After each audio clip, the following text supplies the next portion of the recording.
وعلى آلك وأصحابك يا حبيب الله الصلاة والسلام عليك يا نبي الله وعلى آلك وأصحابك يا نور الله۔ میٹھے میٹھے اسلامی بھائیوں اور مدنی چینل کے ناظرین، پیارے آقا مدینے والے مصطفیٰ صلی اللہ تعالی علیہ وسلم کا فرمان عظمت نشان ہے۔ کیا خوبصورت انعام ہے، کیا پیارا اعلان ہے کہ نبی پاک فرماتے ہیں، جس کا مضمون ہے کہ بے شک بروز قیامت تم میں سے میرے سب سے زیادہ نزدیک وہ ہوگا، most closest on the day of judgment. نبی پاک علیہ الصلوۃ والسلام سے وہ کون ہوگا؟ سرور کائنات علیہ الصلوۃ والسلام فرماتے ہیں جو مجھ پر سب سے زیادہ درود پاک پڑھنے والا ہوگا۔ یعنی درود پاک آپ جتنا پڑھتے ہیں نبی پاک سے قیامت کے دن گویا اتنا قریب ہو جاتے ہیں۔ تو قیامت کا دن تو مشکلوں کا، پریشانیوں کا، ڈیفیکلٹی کا ڈے ہوگا، لیکن جو اس دن کونین کے والی، شافع روز محشر، intercessor of the day of judgment کے قریب ہو جائے گا، کلوز ہو جائے گا، تو اس کے لیے تو کام آسان ہو جائیں گے نا۔ تو میں بھی نیت کروں اور آپ بھی نیت کریں کہ انشاءاللہ چلتے پھرتے اٹھتے بیٹھتے کثرت کے ساتھ درود پاک پڑھیں گے۔ اللہ پاک مجھے بھی اور آپ کو بھی کثرت سے درود پاک پڑھنے کی توفیق عطا فرمائے۔ آئیے مل کر محبت کے ساتھ درود پاک پڑھ لیں۔ صلو علی الحبیب صلی اللہ تعالی علی محمد صلی اللہ علیہ وسلم۔ سو مچ بلیسڈ منتھ، بہت ہی زیادہ مبارک مہینہ ہمارے درمیان ہے۔ Allah's noble رسول صلی اللہ تعالی علیہ وسلم stated as regards to the holy month of Shaban, Shaban is my month and Ramadan is the month of Allah Azza wa Jal۔ نبی پاک فرماتے ہیں کہ شعبان میرا مہینہ ہے اور رمضان اللہ کا مہینہ ہے۔ تو اس سے زیادہ ایک عاشق رسول کے لیے اس مہینے کی اور کیا سگنیفیکنس ہوگی اور کیا اس کی خوبصورتی بیان کی جائے کہ رب العالمین کے حبیب صلی اللہ علیہ وسلم خود فرما رہے ہیں کہ شعبان میرا مہینہ ہے۔ عاشق رسول کے لیے تو یہی کافی ہے اس مہینے سے محبت کرنے کے لیے کہ جس نبی سے محبت ہے، جو پیارے آقا ہمارے بیلوڈ ہیں، ان کا پیارا مہینہ، ان کا مہینہ جو ہے وہ شعبان کا مہینہ ہے۔ سیدی غوث اعظم رضی اللہ تعالیٰ عنہ شعبان کے ان 5 حروف کے بارے میں کیا خوب فرماتے ہیں کہ شین سے مراد شرف یعنی بزرگی کے ہیں، عین فار علو، عین کے معنی بلندی کے ہیں، اینڈ با فار بر یعنی کائنڈنس اینڈ بینیولنس، یعنی با سے مراد بھلائی ہے، بر ہے، نیکی ہے، الف فار الفت افیکشن، الف سے مراد محبت ہے، اینڈ نور فار نون فار نور لائٹ، یعنی نون سے مراد نور ہے۔ غوث پاک فرماتے ہیں so these are the virtues with which Allah عز و جل bestows his servants in this blessed month. یہ وہ 5 برکتیں ہیں جو اللہ تعالیٰ شعبان کے مہینے میں اپنے بندوں پر عطا فرماتا ہے۔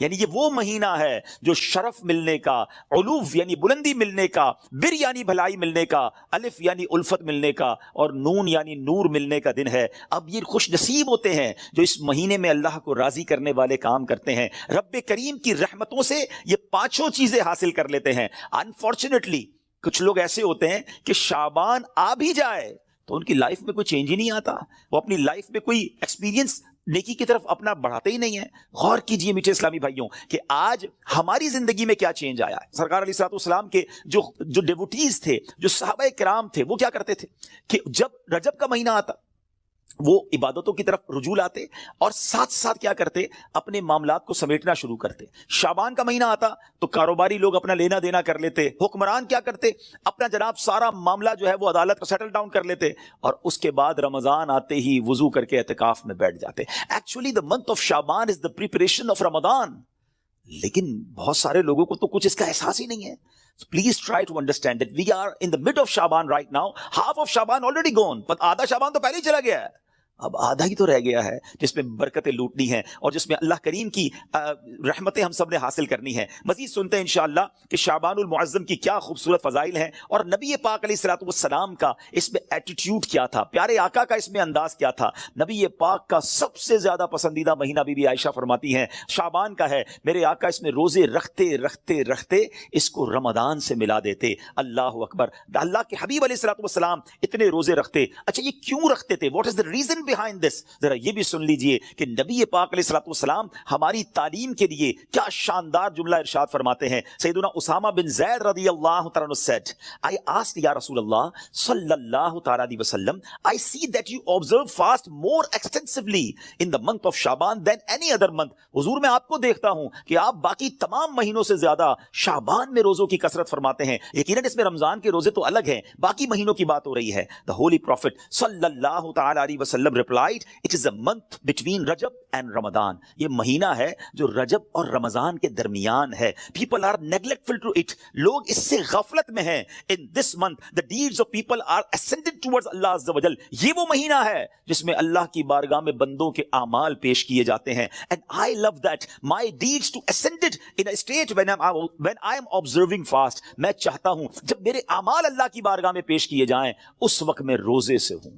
آپ ذرا سوچئے میٹھے اسلامی بھائیوں, اللہ کے حبیب علیہ الصلوۃ والسلام جن کے صدقے میری اور آپ کی مغفرت ہونی ہے. ہم پڑھتے ہیں نا, تیرے صدقے میں آقا سارے جہان کو دین ملا. آقا کے صدقے تو ایمان ملا ہے, مگر یہ ہماری تعلیم ہے کہ نبی پاک فرماتے ہیں کہ میری خواہش یہ ہے کہ جب میرے اعمال اللہ کی بارگاہ میں پیش ہوں تو میں روزے سے ہوں. اب یہ سکھا رہے ہیں ہمیں, بتا رہے ہیں کہ دیکھو اعمال پیش ہونے کی رات ہے. اس رات بندوں کے اعمال اللہ کی بارگاہ میں پیش ہوتے ہیں. میں پوچھنا چاہتا ہوں اسلامی بھائیوں سے, ہم سب کو پتا ہے ہمارے اعمال میں کیا ہے, کتنی خطائیں ہیں, کتنی بے شرمیاں ہیں, کتنے جرم ہیں. کیا ہمیں کچھ آج شرم آ رہی ہے؟ کیا یہ فیلنگز ہیں کہ یا اللہ کچھ بھی نہیں ہے؟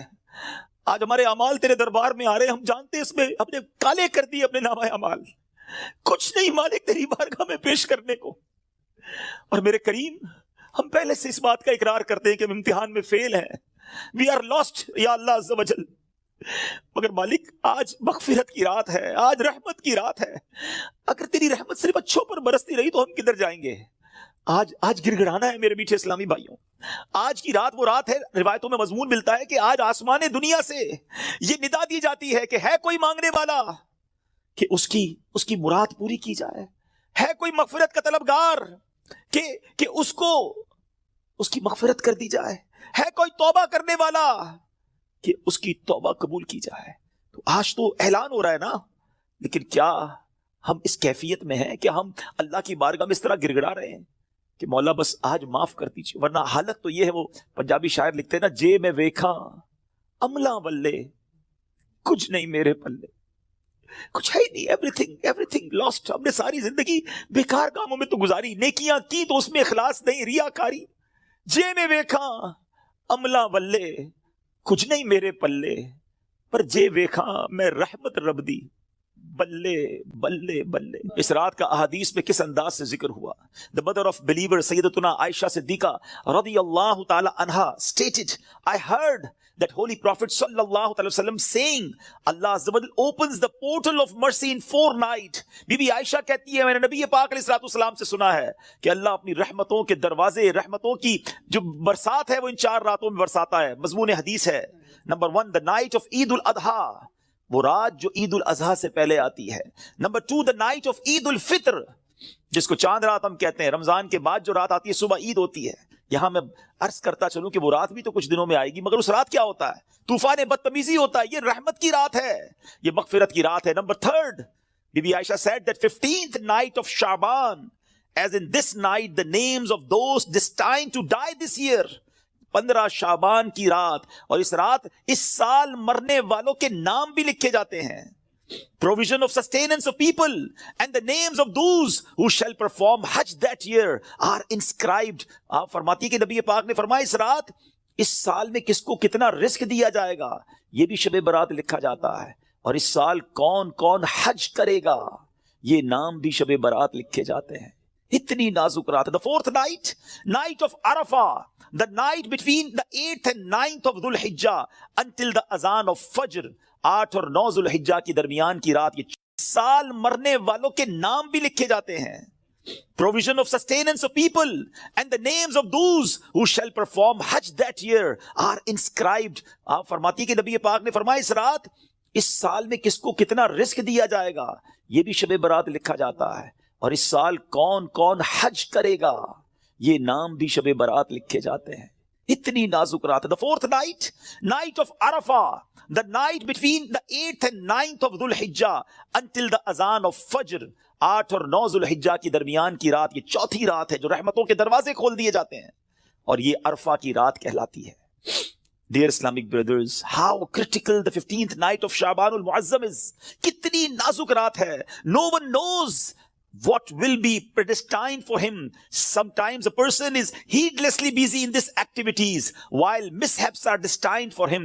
لوگ غفلت میں ہوتے ہیں, انہیں پتہ ہی نہیں ہوتا کہ ان کے بارے میں کیا لکھا جا رہا ہے. ذرا غور کیجئے. اٹ از اسٹیٹڈ ان غنیۃ الطالبین. یہ وہ کتاب ہے جو سیدی غوث اعظم رضی اللہ تعالیٰ سے منسوب ہے. غوث پاک تحریر فرماتے ہیں The shrouds of many people are washed and prepared, but they are busy wandering around in the markets. Ghaus Pak کہتے ہیں کچھ کفن دھل کر تیار ہوتے ہیں مگر اس کو پہننے والے بازاروں میں گھوم رہے ہوتے ہیں. آپ فرماتے ہیں there are many people whose graves have been dug and ready, but they are busy enjoying themselves. فرماتے ہیں کچھ لوگوں کی قبر کے گھڑے خودے تیار ہوتے ہیں مگر وہ گھوم رہے ہوتے ہیں, وہ بازار میں مذاق مستی اور جناب گناہوں میں مصروف ہوتے ہیں. ایک بات میں آپ کو بس اس جملے کے تحت بتاؤں, پہلے بات پوری کر لوں پھر میں آپ کو پریکٹیکلی بھی سمجھاؤں گا. آپ فرماتے ہیں number of people are busy laughing although the final moment of their death is approaching. کچھ لوگ ہنسی مذاق کر رہے ہوتے ہیں مگر موت کا وقت قریب آ گیا ہوتا ہے. فرماتے ہیں the construction of many houses is about to complete, but at the same time the lifetime of their owners is also about to complete. فرماتے کچھ گھر بالکل بن کر تیار ہو گئے ہوتے ہیں مگر مکین جو اس گھر میں رہنے کے لیے آنا چاہتا ہے اس کا آخری وقت بھی آ گیا, اس کی قبر بھی تیار ہو چکی ہوتی ہے. اب ذرا اس کو پریکٹیکلی سمجھیے. آپ جب قبرستان جاتے ہیں کچھ قبریں تیار ملتی ہیں نا, صحیح بات بتاؤں پریکٹیکل, جو قبریں کھودی ہوئی ہیں نا, جن کی بھی کھودی ہوئی ہیں وہ زندہ ہیں اس وقت. ہاں تھوڑی دیر بعد مرنا ہے انہوں نے اور پھر اس قبر میں آ جانا ہے. کفن کی دکان پر جب کبھی جائے نا تو وہ کفن وہ طے کر رہا ہوتا ہے, پلاسٹک میں ڈال رہا ہوتا ہے. ایکچولی جس کا کفن طے کر رہا ہے نا وہ اس وقت زندہ ہے, تھوڑی دیر بعد اس نے مرنا ہے.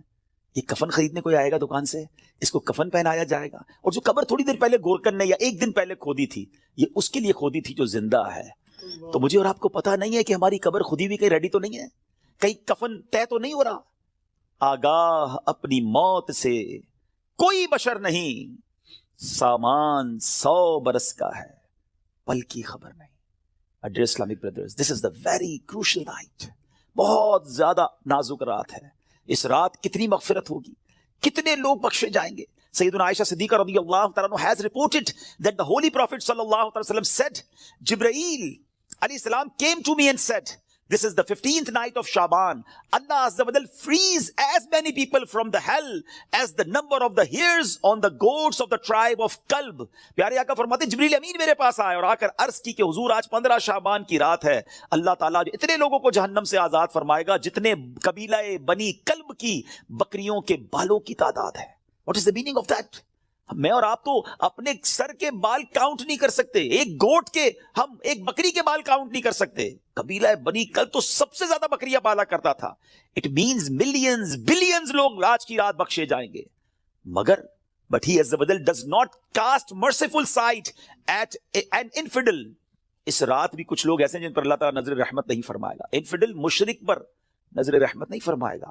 malicious person, one who cuts off family ties, the one who dangles his clothes, a person who disobeys his parents, and a person who is habitual of drinking wine. حدیث کا مضمون کیا بنا کہ شرک کرنے والی اس رات وہ نہیں بخشے جائیں گے. پھر فرمایا جو احادیث کا مجموعہ ہے, ماں باپ کو ستانے والا, ماں باپ کا نافرمان, disobeyed of parents, نہیں بخشا جائے گا. شراب پینے والا, habitual of drinking wine, شراب کا عادی, نہیں بخشا جائے گا. خدا را ان چیزوں سے توبہ کرو. اب وائن, شراب اب تو پارٹیز میں کولڈ ڈرنک کی طرح پی جا رہی ہے. اس کو کوئی جرم سمجھتا ہی نہیں ہے.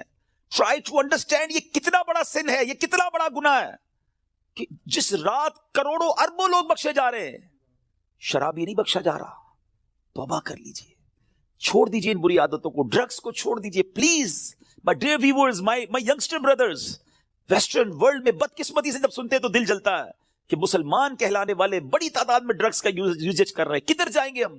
ان ڈرگز کو, اس نشے کی عادت کو خدا نہ چھوڑ دیجئے. وہ رحیم, وہ کریم جو شب برات کروڑوں کو بخش رہا ہے, شرابی نہیں بخشا جائے گا. پلیز توبہ کر لیجئے. مسلمان کا کیا کام شراب سے, اس کا کیا کام نشے سے. آپ ایک بار اور یاد رکھیں, جو نشہ کرنے والے ہیں نا, جو ڈرگز یوز کرتے ہیں, ٹرائی ٹو انڈرسٹینڈ, جس اسٹیٹ میں, جس عالم میں روایتوں میں مضمون ملتا ہے کسی کا انتقال ہوگا نا, اسی عالم میں قیامت کے دن اٹھایا جائے گا. کبھی سوچا آپ نے اگر نشہ کیا, ڈرگز یوز کی, وائن پینے والے جو نشے میں گھومتے رہتے ہیں, جھومتے رہتے ہیں, اگر اسی حالت میں انتقال ہو گیا تو آج رات تو یہ لکھا جائے گا نا کہ اگلے اس سال میں کس کا انتقال ہونا ہے, کیا پتا ہمارا وقت قریب آ گیا ہو. اور اگر نشے میں مر گئے تو کیا جواب دیں گے؟ اللہ کی بارگاہ میں نشے میں پیش ہوں گے؟ نہیں میرے میٹھے اسلامی بھائیوں, ہم تو چاہتے ہیں نا کہ میں سو جاؤں یا مصطفیٰ کہتے کہتے، کھلے آنکھ صلی اللہ کہتے کہتے. ہماری زبان پر تو کلمہ ہو، درود ہو، اے کاش تلاوت کرتے کرتے موت آئے، درود پڑھتے پڑھتے. یہ کیسے ہوگا؟ جب آپ ان چیزوں کے عادی بنیں گے نا. جو شراب کا عادی ہو تو اس کا بہت زیادہ چانس ہے کہ وہ نشے میں مر جائے گا. تو خدا را سے آج رات توبہ کر لے. اللہ بڑا کریم ہے، ابھی رات کمپلیٹ نہیں ہوئی ہے، صبح تک یہ رحمت جاری ہے. معافی مانگ لیجئے، سجدے میں سر جھکائیے. ماں باپ کو اگر ستایا ہے، if your parents are not happy with you, please ان کے پاس جائیے اور معافی مانگیے، ان سے ان کے پیر پکڑ لیجئے. ماں باپ راضی تو رب راضی، ماں باپ ناراض تو رب ناراض. ان کو ناراض نہ کرو. اور اس حدیث سے کیا سیکھنے کو ملا کہ جو کٹ آف ٹائز کرتے ہیں، جو اپنی فیملی کے ساتھ رشتہ داری قطع کر دیتے ہیں، منقطع کر دیتے ہیں، ہم ان کے پاس نہیں جائیں گے، ہم ان کے گھر نہیں جائیں گے، ہم فلاں رشتہ دار کے پاس نہیں جائیں گے. نہ کرو ایسا. یہ رشتہ داریاں کاٹنا اللہ کو کتنا ناپسندیدہ ہے کہ شب برات بھی وہ لوگ نہیں بخشے جائیں گے. تو پلیز ان عادتوں سے اپنی جان چھڑا لیں. ایک اور حدیث پاک میں ہے، ایڈلٹری کرنے والا، بدکاری کرنے کا جو عادی ہوگا، ہیبیچول آف ایڈلٹری، وہ بھی نہیں بخشا جائے گا. تو پلیز ان حرام کاموں سے چھوڑ دیں، اپنے آپ کو بچائیے. اور یہ جو ایڈلٹری کی طرف، زنا بدکاری کی طرف جو بندہ جاتا ہے نا، یاد رکھیے گا پہلے نظر بہکتی ہے، پھر دل بہکتا ہے، پھر شرمگاہ، پھر پرائیویٹ پارٹس حرام کاری کی طرف جاتے ہیں. تو ہمارے یہ شٹر جو ہے نا، اسی کو بند کر دینا کہ حرام نہیں دیکھوں گا. اپنے موبائل پر، اپنے انٹرنیٹ ڈیوائسز پر ہم کیا دیکھ رہے ہوتے ہیں؟ پہلے حرام بندہ دیکھتا ہے، اور پھر یہ جو ہم نے دوستیوں کے نام پر جو گرلز اینڈ بوائز کی دوستیاں چل رہی ہوتی ہیں کہ نہیں جناب ہم only friends, it is not allowed in Islam. یہ دوستیاں ہی پھر حرام کی طرف لے کر جاتی ہیں. جو اسلام نے ہمیں جن چیزوں سے منع کیا، مسلمان ہیں، ہمیں جنت میں جانا ہے نا، اللہ کو راضی کرنا ہے. اگر رب ہی ناراض ہو گیا تو بنے گا کیا؟ آج کی رات اگر ایڈلٹری کرنے والا نہیں بخشا گیا، پھر اس کو سوچے تو اس کا بنے گا کیا؟ تو پلیز میک ریپینٹنس، گر گڑائیے اپنے رب کی بارگاہ میں. اور دیکھیں توبہ کیا ہے. توبہ کے ویسے تو کئی ڈیٹیل علماء نے بتائی، مگر ان شارٹ اگر میں آپ کو بتاؤں نا، الندم التوبہ، شرمندگی توبہ ہے. پہلے تو اپنے اندر گلٹ فیل کیجئے کہ یا اللہ میں بہت برا ہوں، بہت غلطیاں ہیں، مالک معاف کر دے.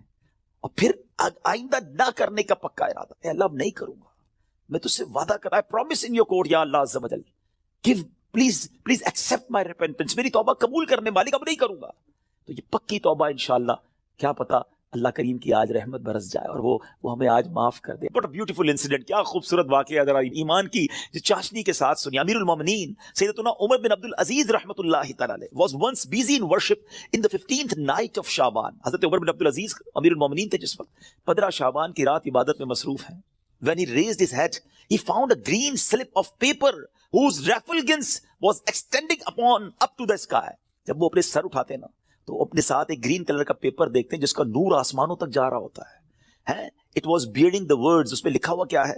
هذه براءة من النار من الملك العزيز لعبده عمر بن عبد العزيز.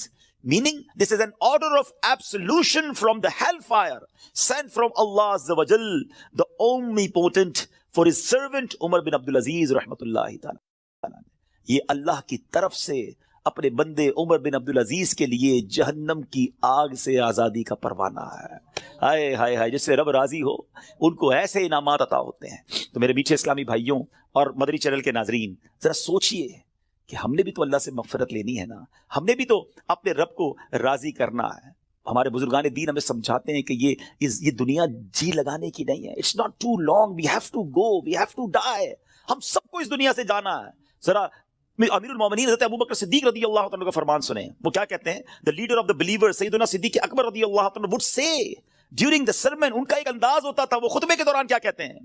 where are those with beautiful faces، کہاں ہیں خوبصورت چہروں والے؟ where are those who were arrogant about their youth، کہاں ہیں وہ لوگ جو اپنی جوانی پر بڑا ناز کرتے تھے؟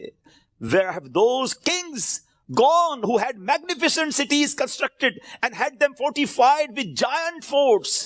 کہتے ہیں وہ بادشاہ کدھر ہیں جنہوں نے بڑے بڑے شہر بنائے اور بڑے بڑے قلعے بنائے، ان کی شان و شوکت ہوا کرتی تھی. where are those who were victorious on the battlefield، کدھر ہے وہ سپہ سالار اور وہ جنگجو جو میدان جنگ میں جیتا کرتے تھے؟ without any doubt time has ruined them and they are now lying in the darkness of the grave. بغیر کسی شک کے وقت نے انہیں ختم کر دیا، پامال کر دیا، اور آج وہ اپنی اندھیری قبر میں ہیں. Hurry up جلدی کرو. Exceed in performing good deeds and seek salvation. سیدنا ابو بکر صدیق کہتے ہیں جلدی کرو اور اللہ کو راضی کرنے والے کام کر لو اور نجات حاصل کر لو. کاش یہ باتیں ہمارے دل میں گھر کر جائے. بندہ کہتا ہے یار ابھی تو ایک گھر ہے, 2 بنانے ہیں, ابھی تو چھوٹا ہے بڑا بنانا ہے, ابھی تو یورپ میں ہے پاکستان میں بھی گھر بنانا ہے, ابھی تو چھوٹا بزنس ہے بڑا کرنا ہے, 5 ایئرز بعد یہ ٹارگٹ ہے, 10 ایئرز بعد یہ ٹارگٹ ہے, 20 ایئرز بعد یہ ٹارگٹ ہے, اتنے پاسپورٹ لینے ہیں, یہ جناب ویزے لینے ہیں.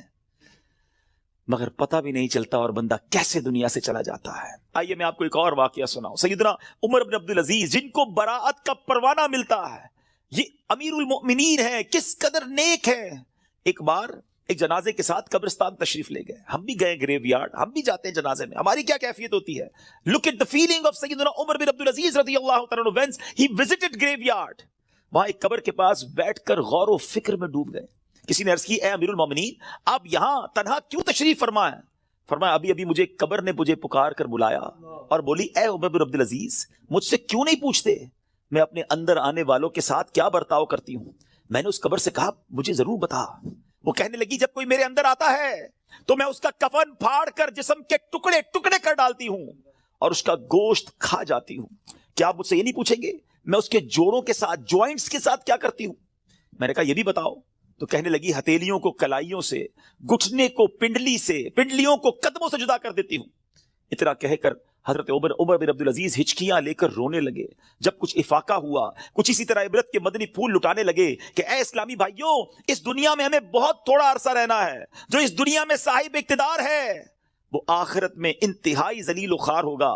جو اس جہاں میں مالدار ہے وہ آخرت میں فقیر ہوگا. اس کا جوان بوڑھا ہو جائے گا, جو زندہ ہے وہ مر جائے گا. دنیا کا تمہاری طرف آنا تمہیں دھوکے میں نہ ڈال دے, کیونکہ تم جانتے ہو کہ یہ بہت جلد رخصت ہو جاتی ہے. کہاں گئے تلاوت قرآن کرنے والے, کہاں گئے بیت اللہ کا حج کرنے والے, کہاں گئے ماہ رمضان کے روزے رکھنے والے. خاک نے ان کے جسموں کا کیا حال کر دیا.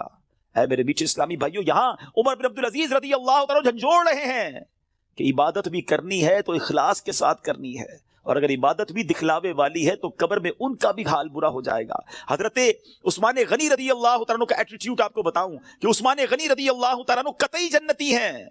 اللہ اکبر, عشرہ مبشرہ سے ان کا شمار ہوتا ہے. اور لیکن ان کا انداز کیا ہوتا تھا. عثمان غنی رضی اللہ تعالیٰ جب قبرستان جاتے, قبر جاتے تو اس قدر روتے تھے کہ آپ کی داڑھی مبارک تر ہو جاتی. عرض کی گئی جنت و دوزخ کا تذکرہ کرتے وقت آپ اتنا نہیں روتے, مگر قبر پر بہت روتے ہیں. اس کی وجہ کیا ہے؟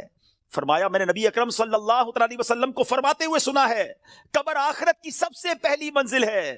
اگر صاحب قبر نے اس سے نجات پائی تو بعد کا معاملہ اس سے آسان ہے, اور اگر ادھر نجات نہ ملی تو آگے کا معاملہ اور زیادہ سخت ہے. Actually this is the first examination, یہ پہلا امتحان ہے جو مرنے کے بعد دینا ہے. جو اس امتحان میں کامیاب ہے وہ آگے بڑھتا چلا جائے گا, اس کی سکسس کا راستہ کھل جائے گا. مگر جو اس امتحان میں ہی فیل ہو گیا وہ آگے بھی برباد رہے گا. اے میرے بیچ اسلامی بھائیوں, کیا ہم اس ایگزامینیشن کی تیاری کر رہے ہیں؟ ہم میں سب نے کسی نہ کسی ایگزام کو دیا نا, اسکول مدرسے کہیں نہ کہیں ایگزام دیا تھا. اس ایگزام سے پہلے ہم پر کتنا برڈن تھا, کتنا پریشر تھا. مگر آئیے ذرا اس ایگزامینیشن اور قبر کے ایگزامینیشن کا تھوڑا کمپیریزن کرتے ہیں. دنیا کے ایگزام کی ڈیٹ پہلے سے پتا ہوتی ہے, فلاں منتھ کی فلاں تاریخ کو امتحان ہوگا. That's why we prepare for that, ہم اس کے لیے تیاری کرتے ہیں. ٹھیک ہے. سیکنڈ, اس پیپر کو جب ہم دیتے ہیں اگر فیل ہو جائیں تو اس کو ریپیٹ دینے کا موقع ملتا ہے. سپلیمنٹری پیپرز ہوتے ہیں, یا زیادہ سے زیادہ یہ ہوتا ہے کہ بھائی 1 سال آپ کا فیل ہو گیا, آپ دوبارہ اس کلاس میں پڑھیں گے. دیٹس اٹ, اور تو کچھ نہیں ہوتا. تیسرا, اس ایگزامینیشن کا جو رزلٹ ہے وہ فیو منتھس کے بعد یا فیو ڈیز کے بعد اناؤنس ہوتا ہے. ٹھیک ہے, یہ 3 چیزیں ذہن میں رکھیے گا. وی نو دا ڈیٹ آف ایگزامینیشن, ہمیں پہلے سے پتا ہے. ایگزامینیشن کا لاس کیا ہے اگر اس میں فیل ہو گئے, 1 سال پڑھائی دوبارہ کرنی پڑے گی, یا زیادہ سے زیادہ اور کیا پنشمنٹ ملے گی. اور تھرڈ, اس کو دوبارہ ریپیٹ کا موقع ملتا ہے. اور تیسرے نمبر پر یہ ہے کہ اس کے رزلٹ میں کچھ ٹائم لگتا ہے. قبر کا امتحان یہ کیسا امتحان ہے, کبھی سوچا آپ نے؟ دیر از نو سپلیمنٹری پیپر, دوسرا چانس نہیں ہے. ادھر 1 سال پیچھے رہ جائیں گے, ادھر قیامت تک قبر میں مار پڑتی رہے گی. قیامت تک اللہ ناراض ہو گیا تو جہنم کی کھڑکی کھلی رہے گی, سانپ اور بچھو آ جائیں گے. کون بیئر کر سکتا ہے اللہ کی پنشمنٹ کو؟ کون اس سزا کو برداشت کر سکتا ہے؟ ایسے ہی نہیں روتے تھے. حضرت عثمان غنی بالکل کریکٹ فرمایا انہوں نے کہ یہی پہلی منزل ہے, اور we have to clear this exam. کسی صورت میں نے اور آپ نے اس امتحان کو پاس کرنا ہے. ادھر فیل ہو گئے تو مارے جائیں گے، اور پھر اس کے بعد اس کا رزلٹ دیر سے اناؤنس نہیں ہوتا، ادھر جواب دینا ہے، صحیح جواب دیا تو جنت کی رحمتیں ہیں، تا حد نگاہ قبر وسیع ہے، اور ادھر رانگ آنسر دیا، ادھر جناب جہنم کا عذاب شروع ہو جائے گا، جہنم کی کھڑکی کھل جائے گی۔ اور پھر جو سب سے زیادہ کروشل بات ہے، سب سے زیادہ ڈرنے والی بات ہے، we don't know the date of that examination، ہمیں پتہ ہی نہیں ہے وہ امتحان کب دینا ہے، وہ آج بھی ہو سکتا ہے۔ جی ہاں، ہم میں سے ہو سکتا ہے کہ کل رات کوئی اپنے گھر میں نہ سوئے، قبرستان میں ہو، ہمیں یہ پتہ ہی نہیں ہے کب امتحان ہوگا۔ تو جب ہمیں پتہ نہیں ہے تو it means we have to prepare daily, ہمیں روز یہ طے کر کے سونا ہے یا زندگی گزارنی کہ آج اگر امتحان دینا ہے تو میں تیار ہوں، میں اس امتحان کے لیے تیار ہوں۔ I have a question of all of you، میں اب آپ سب سے ایک سوال کرنا چاہتا ہوں، اپنے آپ سے ایک سوال کرتے ہیں ناظرین، میں اپنے آپ سے بھی کروں اور آپ سے بھی پوچھتا ہوں، اگر آج مر گیا، مر تو سکتا ہوں نا، یہ تو پاسبل ہے نا، آج مر گیا، کیا میں تیار ہوں قبر کے امتحان کے لیے؟ میں جواب دے پاؤں گا کہ اللہ راضی ہے مجھ سے؟ کیا ایسی زندگی گزارنی ہے کہ مار نہیں پڑے گی؟